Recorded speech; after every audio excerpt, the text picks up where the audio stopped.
Oh, what's up? Well, I'm just here downloading some expansion sample packs for my beat for the A3 F4 Beat Battle and Rap Tournament. Speaking of expansion, the tournament is now expanded to Monticello, Murray, Western, and Center 1. So if you think you can compete with the whole district, then you should get your beat or your rap in. And the deadline has been extended to April 29th. So to those of you who already submitted, thank you. You can keep that beat in the contest, or you can submit something brand new to replace that one. For the rest of you all, we got no rappers in the contest currently, so if you think you got bars, then you need to enter and show people what you're made of. Good morning, Patriots. Today. The season of Ramadan is approaching for our Muslim classmates and teachers. Here's a special segment from Miss Ahmad and Dina about the highlights of the Ramadan holiday. Hi. Hi, Miss A. Hey, my name is Miss Ahmed. I'm an English teacher over in the pods. And I'm Dina. I am a freshman. So we're going to talk to you guys a little bit about what Ramadan is. Yep. So, first of all, what is Ramadan? well, so it is the Muslim holy month of fasting, and it actually, when you say month, it can be a little bit confusing because the Islamic calendar is actually a lunar calendar, which means that it goes along with the phases of the moon, not with the regular calendar that we're all used to.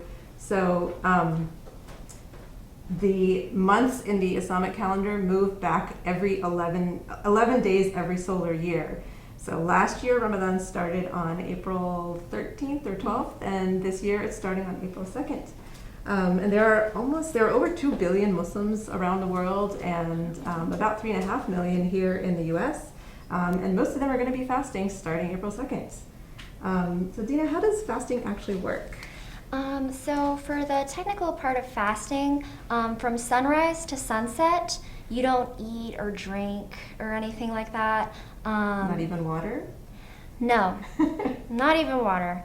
And, there's also kind of a spiritual component to it, because part of fasting is you're also not just fasting from food and water, but you're also fasting from things like getting angry at people and yelling and all that sorts of stuff. And it's just a time to kind of focus on yourself and spirituality, and to just kind of be your best self. And another really important part of the actual food part of fasting is you have a sort of sympathy for people who don't have access to food at the end of the day. Yeah, but so what if you're sick and you can't fast? Are there reasons why people might not fast sometimes? There actually are. There are a lot of people who don't fast the full 30 days. There's, if you're pregnant, if you're under the age of 10, like a young kid, if you're older, if you're sick, you also don't need to fast. If you have health conditions or deficiencies or food problems, and something that's actually very common is if you're menstruating. If you're on your period, you do not need to fast. Yeah, and there are ways that I think that emphasizes kind of the parts of Ramadan that are more about your spirituality. There are a lot of ways of really making the most of the month as a practicing Muslim without having to fast. You can do extra prayers. The way Christmas season is a season of giving, Ramadan is definitely the season of giving for Muslims. I'm already getting a lot of emails from places that want me to donate money during this time, and I will be, definitely trying to make the most of that as well. It's also one of my favorite parts is how communal Ramadan is as an experience. If you're anywhere near a Muslim community, people, love to break their fast together, and everyone comes together. Somebody provides the food. And it's really one of the best parts when you're growing up as a Muslim in a Muslim community, to be able to break your fast with other people. It's considered a really good thing to provide food for people to break their fast with. And also, Muslims come from around the world, and we have really good food. Definitely. For sure. What's it like to fast at school, though?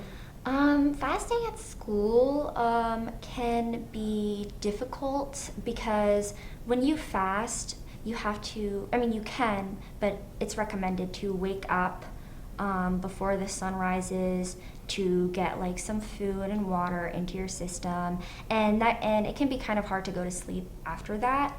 And so you just kind of, when you're at school, you're kind of tired, and you're also tired from the lack of like food and water.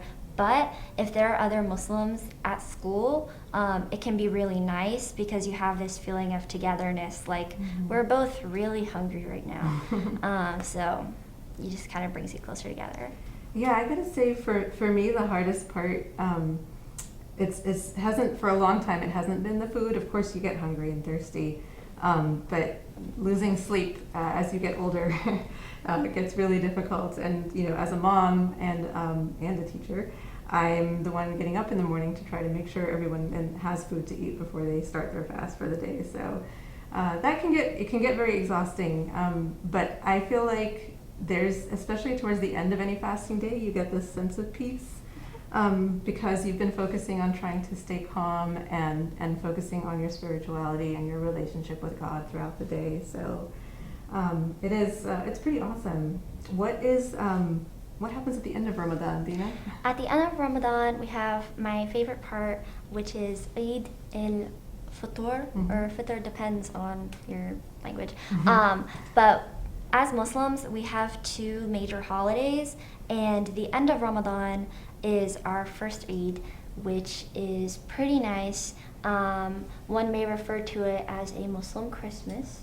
You know, there's a lot of togetherness, there's food, you know, there's definitely presents, there's money, there's all that sorts of stuff, and I really like it. And it's just like a nice way to come together at the end of the month. Yeah, so we're probably not going to be at school on that day. No. Yeah. I think that's all that we had to share. So thanks for listening. Thank you. Ramadan Mubarak, as we say, Ramadan to start Mubarak. the day. Thanks for listening. Yeah. Have a nice day. Last week, a group of students from chemistry asked some fellow peers and adults if they were willing to ban dihydrogen monoxide, which is actually water. The exercise was used to gauge a small sample of the public to see if they would know dihydrogen monoxide is really water. Thank you to those who volunteered to be interviewed, and we're still in the process working and completing the video. In sports news, another dominating performance by Patriot athletes. Last night, the girls lacrosse team handed Riverbend a 16-6 defeat here at home. The girls were led by Sophia Bombarier and Lauren Grady with 5 goals each. The boys went to Riverbend and also picked up a win.